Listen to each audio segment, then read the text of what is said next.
Okay, Rain or Shine at saka Hinebra, no?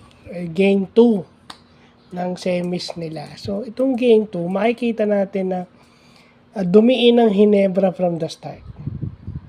So, dumiin ang Hinebra from the start, ang halftime score is 40-62.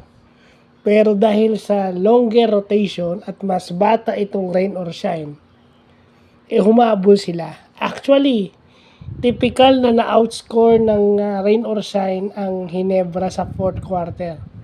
Halos ilang points lang ata yung Hinebra, halos 11 to 13 points yung Hinebra, and then yung na-score ng Rain or Shine 32.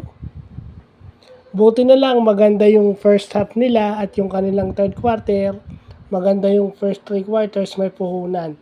But if you play with pace and you got longer rotation and younger players, yan ang mangyayari. Actually, nanalo yung Hinebra, tabla yung series, but kung ganun ang ganun yung ipapakita ng Hinebra, maaring Rain or Shine ang pumasok sa finals. Kasi the longer the series goes, advantage yun sa mas bata. No more run and gun, niratrat sila, so hindi ka nakakasiguro.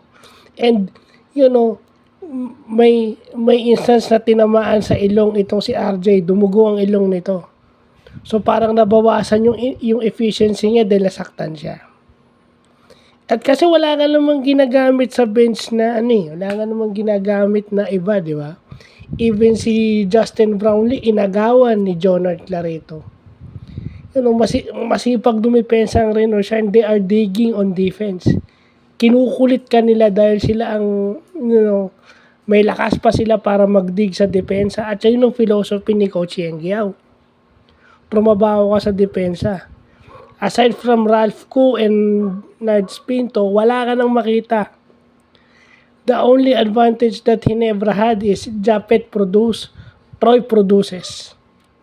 So yung dalawang bigs ng Hinebra together with Brownlee, yun ang kanilang frontline. And Scotty do more.